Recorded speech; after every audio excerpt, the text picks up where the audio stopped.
प्रेम पीयूष हद तिनहु किए मनुनी। सायकाल का समय है। सत्संग जमा हुआ है। परम संत महात्मा रघुबर दयाल जी महाराज, श्री चच्चा जी महाराज विराजमान हैं। आनंद और शांति की वर्षा हो रही है। दिन भर संसार के दावानल से अशांत हृदय धीरे धीरे परम संत की दया कृपा से स्वच्छ हो ईश्वरीय प्रेम में बिना प्रयास के ही डूबते जाते हैं।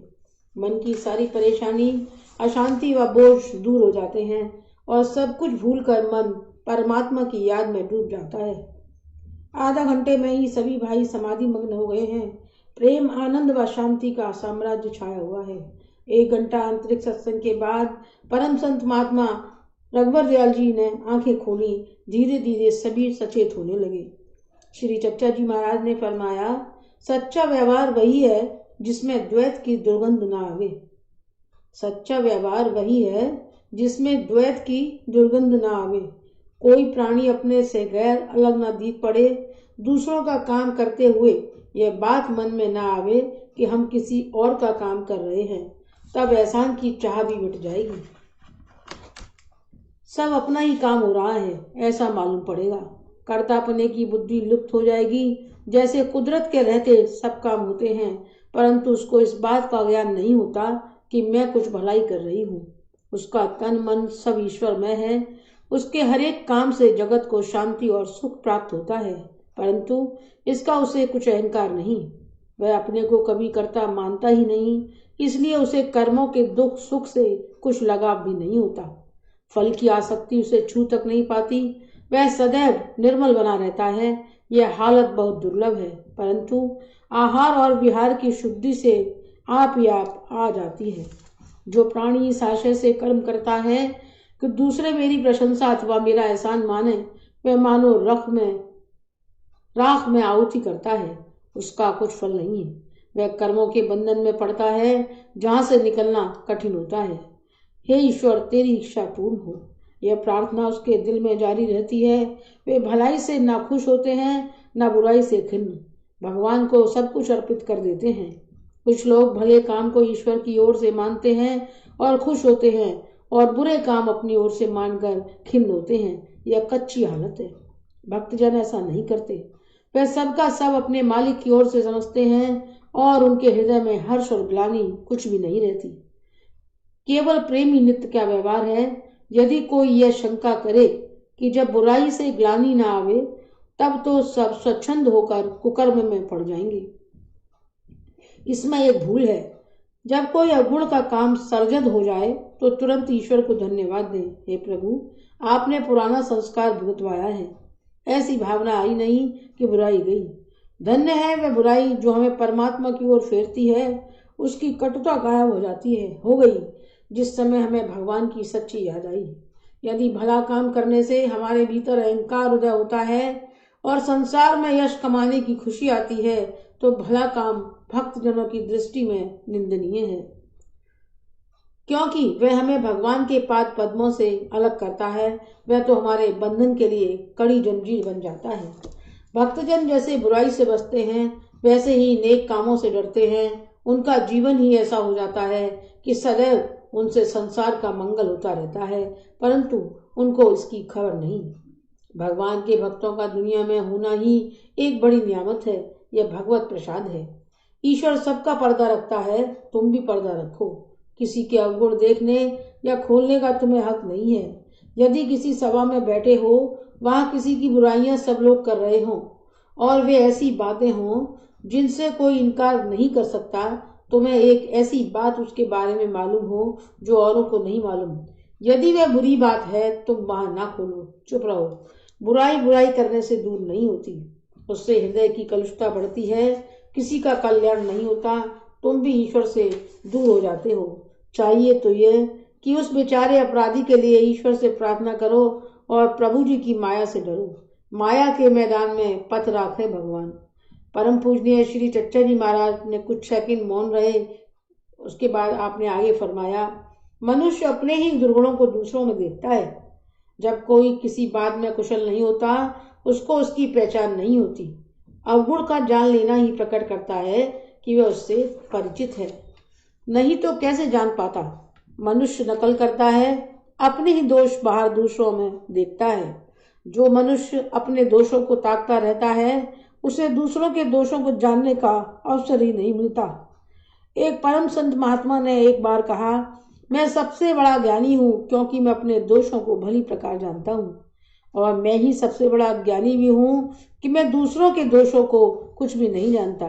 संतजन इस भूमंडल के आभूषण हैं, वे सारी सृष्टि को अपना ही रूप समझते हैं। उनकी दृष्टि में कोई भी दूसरा अपने से अलग नहीं। दूसरों में दोष दृष्टि उन्हें होती ही नहीं। हाँ, यदि कोई अवगुण बाहर दिखाई पड़ा उसे वे अपना ही अवगुण समझते हैं। दूसरों का दोष अपना दोष समझते हैं और भगवान से विनय और प्रार्थना करते हैं कि वह दूर हो जाए। यूं तो उनकी दृष्टि सब पर समान रूप से पड़ती है, भेदभाव की दुर्गंध उनके व्यवहार में कभी नहीं आती। तथापि जिनको वे विशेष रूप से चाहते हैं उनके दोषों को बुझा देते हैं, और यदि कभी किसी से कुछ कहते हैं तो ऐसी प्रेम भरी वाणी कहते हैं कि दोषी प्राणी के चित्त पर आघात नहीं होता, किंतु वह लज्जा से मस्तक नीचा कर लेता है, तत्काल ही प्रायश्चित करता है और भगवत सन्मुख हो जाता है। यही प्रेम का मार्ग है। बुराई आप ही आप लुप्त हो जाती है। इसके विपरीत जो प्राणी अपने भाईजनों के छिद्रों को देखता है, उनसे द्वेष करने लगता है, वह बुराई कम नहीं पड़ती किंतु बढ़ती है और उनको भी गंदा कर देती है। बुराई घृणा और द्वेष से नहीं जाती किंतु प्रेम से निर्मूल होकर नष्ट हो जाती है। जिस हृदय में परमात्मा की भक्ति विराजती है उसमें अन्य किन्हीं दुर्गुणों की गुंजाइश कहाँ। वहां तो केवल प्रेम का वास है। भगवान श्री राम ने अपने श्रीमुख से नवदा भक्ति का वर्णन करते हुए शबरी से कहते हैं, अठई यथा लाभ संतोषा सपनऊ नहीं देखई पर दोषा। भक्त शिरोमणि गोस्वामी तुलसीदास जी भगवान से विनय करते हैं, हे भगवान, आप मुझ पर कभी कृपा करके संत जनों का स्वभाव देंगे। दूसरों का अवगुण ना देखूं, ना सुनूं, ना कहूं तो आपकी अविचल भक्ति पाऊं। वाल्मीकि जी भगवान राम से उनके रहने का स्थान बताते हैं, अवगुण तज सबके गुण गयहि, विप्रधेनु हित संकट सही। गुण तुम्हार समझऊ निज दोषु, जेहि सब भांत तुम्हार भरोसु। संतजन भगवान की महिमा इस पृथ्वी पर प्रकट करते हैं, असंख्य प्राणियों का उद्धार करते हैं। सब प्राणी उनकी ओर ऐसे खिंचते हैं जैसे बालक अपने माता पिता की ओर। उनका प्रेम में हृदय सबको अपनी ओर खींच लेता है। उनके बिना कहे सुने ही उनके प्रेमी जनों के अवगुण आप ही आप घटते चले जाते हैं। यह दैवी नियम है कि प्रकाश के सामने अंधेरा टिक नहीं सकता। हम लोग इस पृथ्वी पर इसलिए नहीं आए कि आपस में बैर भाव करें, लड़े झगड़े, किंतु इसलिए कि मेल मिलाप करें और प्रेम का व्यवहार करके सबको भगवत सम्मुख कर दें। इस समय श्री चच्चा जी महाराज की आंखों से आंसू झलक आए हैं। आंसू भरे नेत्रों व उल्लास से कंठ से आपने आगे कहा, दूसरों के ऐब मत खोलो, ईश्वर ही तुम्हारे ऐबों को न खोलेगा। दरवेशी भी पर्दापोशी है। संत वही हो सकता है जो औरों के अवगुणों को छुपाता है। जब परमात्मा किसी के दोषों को प्रकट नहीं करता तो हम सब उसके सेवक होकर कैसे उन्हें प्रकट करें। जो ईश्वर से डरता है, सारे प्राणी उससे मोहब्बत का डरते हैं। जो ईश्वर का अदब करता है, सारे प्राणी उसका अदब करते हैं। जो पुरुष सारे जगत के साथ वैसा ही व्यवहार करता है जैसा कि अपने गुरुदेव के साथ, वही सच्चा अपने गुरुदेव की खिदमत जानता है। जिस समय सारे जगत के साथ सच्चा प्रेम हो जाएगा, श्री गुरुदेव स्वयं उस पर फिर जाएंगे। वही पुरुष अपने गुरुदेव को वास्तव में ठीक ठाक जानता है। व्यवहार से ही हृदय की सफाई का पता लगता है। संत जनों का हृदय दैवी प्रकाश नूर इलाही से भरपूर होता है, इसलिए उनका व्यवहार आदर्श रूप होता है। जगत के प्राणियों के लिए उनका आचरण प्रमाश गिना जाता है। उन्हीं के आचरण को देखकर अन्य लोग चलते हैं तो वे भी कल्याण पद को प्राप्त होते हैं। दो ही प्राणियों में, संत जनों में अथवा धनिकों में, यह सामर्थ्य होता है कि उन परिपाटियों को जो दोष से भरी हैं दूर कर सकते हैं। अन्य साधारण जनों को यह सामर्थ्य नहीं होता, क्योंकि उनके आचरण का कोई प्रमाण स्वरूप नहीं मानता। इसलिए संतजन कभी कभी कुछ व्यवहार लोक विरुद्ध करते हैं, बुराइयों को दूर करते हैं। अनेकों सुधार करते हैं, जिससे हृदय का प्रकाश जो दबा रहता है उभर आता है। यह संत जन अपने व्यवहार से ईश्वर का नाम जगत में रोशन करते हैं। भगवान को अपने जीवन में प्रकट कर देना और उसकी बड़ाई और कीर्ति सब प्राणियों में फैलाना, यही व्यवहार की पराकाष्ठा है। क्योंकि समय अधिक हो चला था, श्री चच्चा जी महाराज ने आज की कथा वार्ता समाप्त करते हुए निम्न अशार व दोहे बड़े ही प्रेम भरे हृदय से मधुर कंठ से गाए। वक्ते तुलूब देखा, वक्ते गुरूब देखा, अफिक्र आखिरत है दुनिया को खूब देखा। और पे मोतरजते लेकिन नजर जो डाली, अपने ही दिल को हमने गंजे अयूब देखा। बुरा जो ढूंढन में चला, बुरा न मिलिया कोई, जो घट ढूंढा अपना, मुझसे बुरा न कोई। सत्संग समाप्त हुआ और सत्संगी प्रेमी भाई श्री चच्चा जी महाराज को भूमि से प्रणाम कर आनंद और प्रेम में मग्न प्रसन्न चित्त अपने अपने घर को गए। सद्गुरु चरणों में विश्वास। स्थान कानपुर, मोहल्ला रंगवर नगर। अगुन सगुन दुई ब्रह्म स्वरूपा, कथ अगाध अनादि अनूपा। मोरे मत बड़ नाम दुहंते, किए जय जुग निज बस निज भूते। प्रातःकाल का समय है। श्री मोहनलाल जी की आज आखिरी छुट्टी है, कल दफ्तर करना है। उधर श्री राज से आज प्रातःकाल की गाड़ी से वापस चलने का वायदा है, इसलिए चलने की तैयारी में लगे हुए हैं। गाड़ी 8 बजे छूटती है। 7 बजे श्री राह पहुंचे हैं। आपने कहा, अरे भाई चलो, क्या देरदार है। श्री मोहनलाल जी ने उत्तर दिया, अभी ठहरो, ऐसे नहीं चल सकते। पहले श्री चच्चा जी महाराज के दर्शन कर लें, फिर उनसे इजाजत लेकर ही चल सकेंगे। श्री राह, चच्चा जी महाराज से मिलाओ। श्री मोहनलाल जी, अरे भाई नित्य कर्म से फारिग होकर स्वयं ही बाहर लगभग 7 बजे या 7:15 बजे आते हैं। जब वे बाहर आएंगे दर्शन करके आज्ञा लूंगा। श्री राह ने रिक्शा रुकवाया और बैठकर इंतजार करने लगे। इंतजार करते करते 7:15 भी बज गए, परंतु अभी श्री चच्चा जी महाराज बाहर नहीं आए हैं। श्री मोहनलाल जी ने कहा, अभी और इंतजार करो। 5 मिनट और इंतजार करने के बाद श्री राह ने कहा, अब 7:20 हो गए, गाड़ी ठीक 8 बजे छूटती है। कम से कम आधा घंटा स्टेशन पहुंचने में लगेगा और 10 मिनट टिकट खरीदने में। अगर चलना हो तो चलो, वरना गाड़ी छूट जाएगी। श्री मोहनलाल जी ने उत्तर दिया, भाई मैं तो बिना श्री चच्चा जी महाराज के दर्शन किए और उनकी आज्ञा लिए हरगिज नहीं जाऊंगा, चाहे गाड़ी छूटे या रहे। अगर इस समय गाड़ी नहीं मिली तो शाम को मिल जाएगी। श्री राह, अच्छा ऐसी बात है, तब मैं चलता हूँ, मुझे तो इस गाड़ी से अवश्य जाना है। रिक्शा वाले को भी बेगारी रोका व तंग किया, तुम्हारी जब मर्जी हो तब आना। ऐसा कहकर श्री राह रिक्शा पर बैठकर स्टेशन को चले गए। आप श्री मोहनलाल जी ये समझकर कि गाड़ी तो निकल गई, निश्चिंत हो बैठे हैं, अपने में मग्न हैं। आज लगभग 8:30 बजे श्री चच्चा जी महाराज बाहर आए।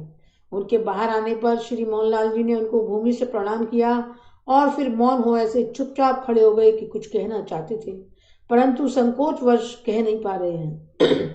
श्री चच्चा जी महाराज ने उनकी ओर देखा तो आपने दबी सी जुबान में घर वापस जाने की आज्ञा चाही। श्री चच्चा जी महाराज ने कहा, हाँ आपको कल दफ्तर जाना है, आज तक ही आपकी छुट्टी है, जरूर चले जाइए, अभी जा सकते हैं। श्री मोहनलाल जी के विदा होते हुए आंखों में अश्रुधार बह निकली है, मानो कोई लाम पर जाने वाला सिपाही अपने घर से विदा लेकर दूसरे देश को जाता हो। आपकी हिड़की सी बंद गई है, यह भी सुध-बुध ना रही कि क्या करना है। अब गाड़ी कब जाएगी। सामने ही खाली रिक्शा जाता नजर पड़ा, उसे बुला लिया और अपना बिस्तरा रखकर रिक्शा में बैठकर स्टेशन की ओर चल दिए। लगभग 9:20 पर स्टेशन पहुंचे। स्टेशन पहुंचकर मालूम हुआ कि प्रातःकाल 8 बजे छूटने वाली गाड़ी 2 घंटा लेट है, अभी आई ही नहीं है। आपने टिकट खरीदा और प्लेटफॉर्म पर गए। वहां श्री राह से भेंट हुई। श्री राह को देखकर आपने कहा, अरे भाई अभी यही हो।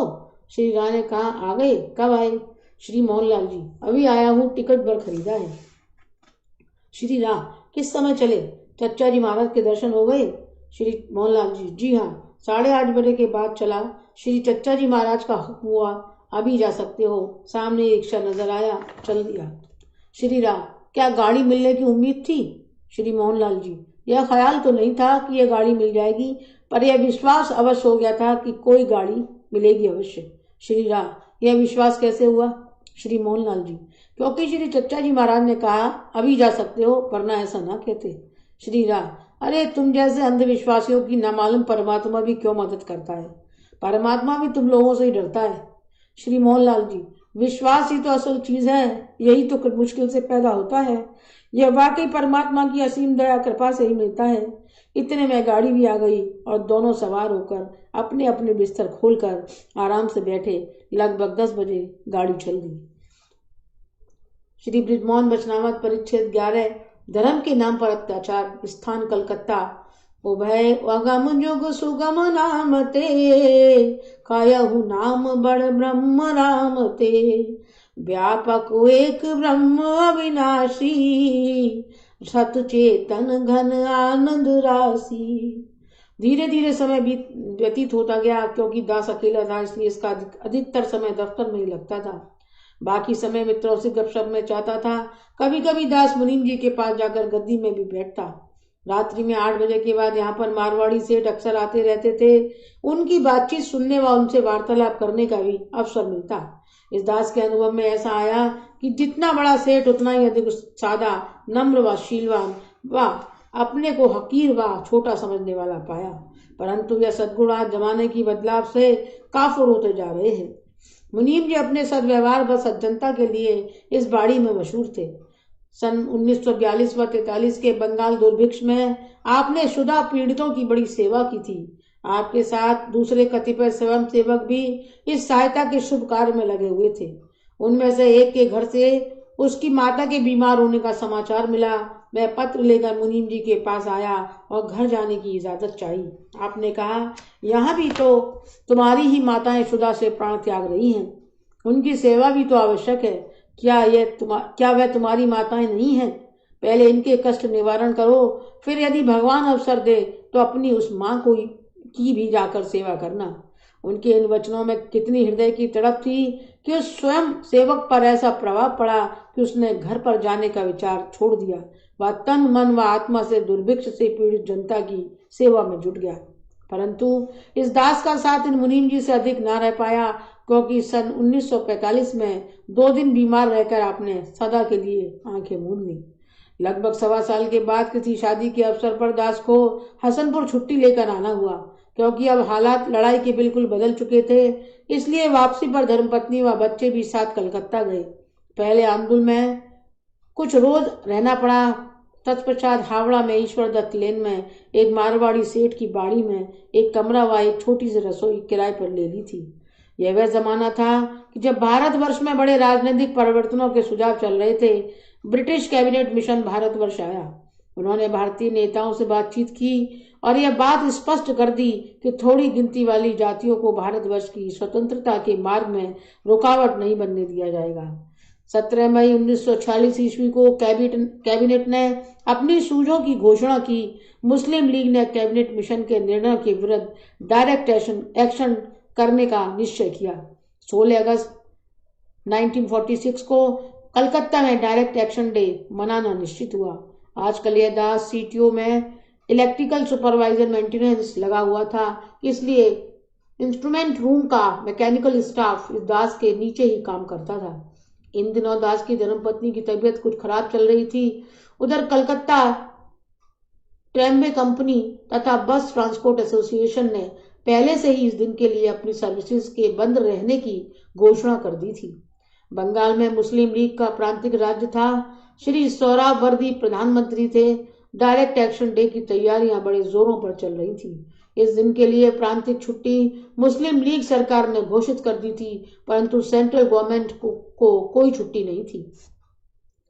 निश्चित तारीख से एक दिन पहले दफ्तर के सारे मुसलमान मिस्त्री इस दास के पास आए और डायरेक्ट एक्शन डे के लिए एक दिन की कैजुअल लीव मांगने लगे। दास ने कहा, सबको एक साथ तो छुट्टी नहीं दे सकता, यद्यपि 1 या 2 आदमी चाहते तो अवश्य दे देता।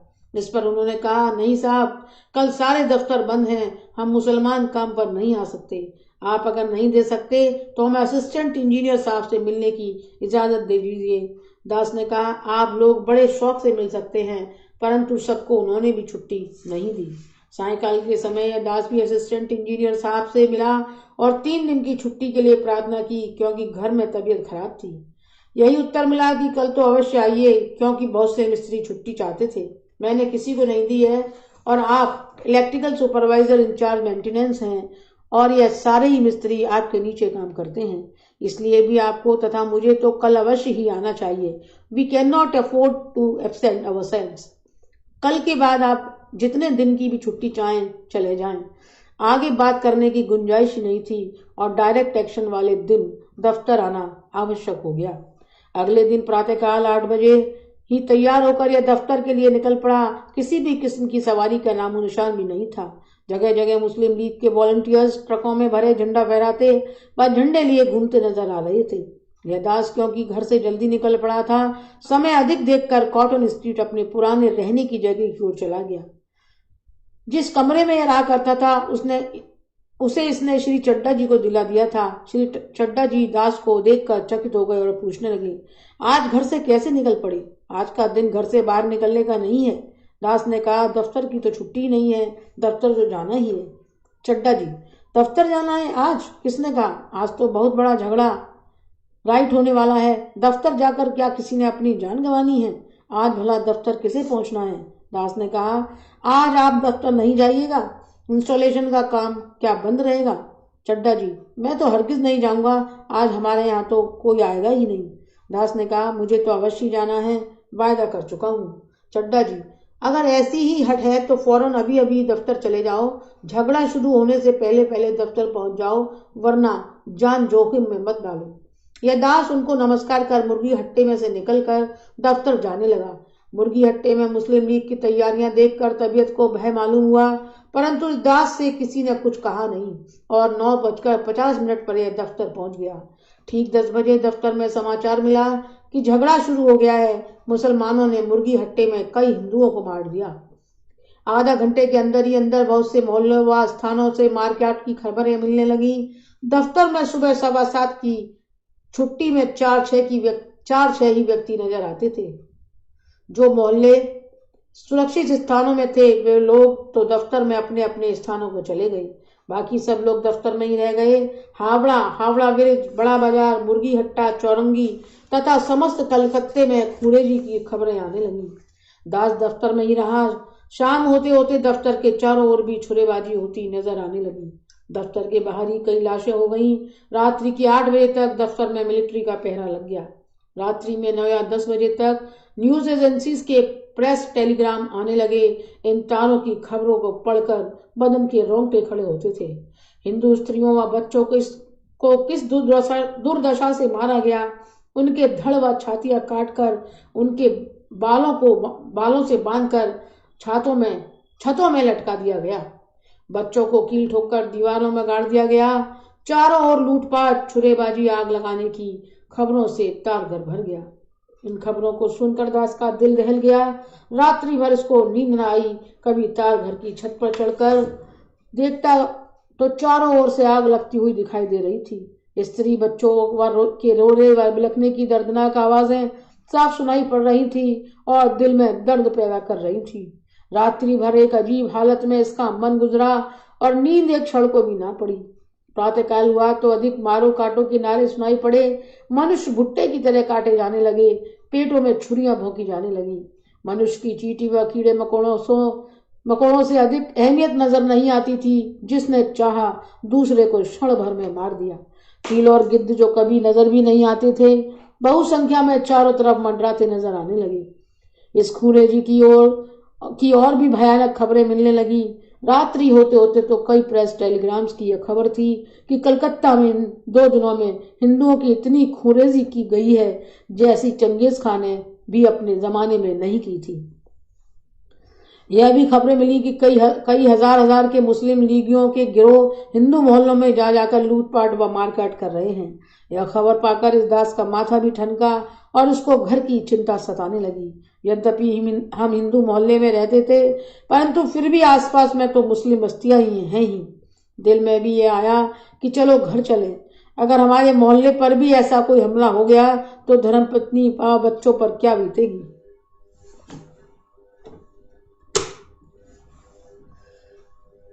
परंतु केवल सीधी सड़क के और दूसरा रास्ता तो देखा नहीं है। कहीं फंस गए तो बस गए। ऐसे ही द्वंद्व के विचार मन में आने प्रारंभ हो गए। रात्रि भर मनुष्य जाति की गिरावट, मनुष्यहीनता, उसका पशु से भी गिर जाना, मनुष्य जीवन का ध्येय, अनेकों वैराग्यपूर्ण विचार मस्तिष्क में दौड़ते रहे। सोचते सोचते सारी रात्रि बीत गई, नींद क्षण भर को भी ना पड़ी। 2 रोज दिन व रात बराबर जागरण करने तथा बराबर गंभीरता पूर्वक सोचते रहने से मस्तिष्क की नसों में खिंचाव सा मालूम होने लगा। सिर पोला पोला सा जान पड़ने लगा। प्रातःकाल लगभग 4 बजे तक ये विचार हृदय में पुख्ता तरीके से उतर गए। मेरा प्यार धर्मपत्नी व बच्चों से उतना नहीं है जितना अपने से, वरना कितना भी खतरा होने पर भी मैं अवश्य घर चला जाता। मैं अपने आप को ही सबसे अधिक प्यार करता हूँ। जीवन का मकसद केवल संसार में कीड़े मकोड़ों की तरह आना, जानवरों की तरह रहना और उन्हीं की तरह मर जाना ही नहीं है। सारे दिन मशीनों को पीटना और सारा जीवन उसी में बिता देना जीवन को बेकार नष्ट कर देना है। ओम।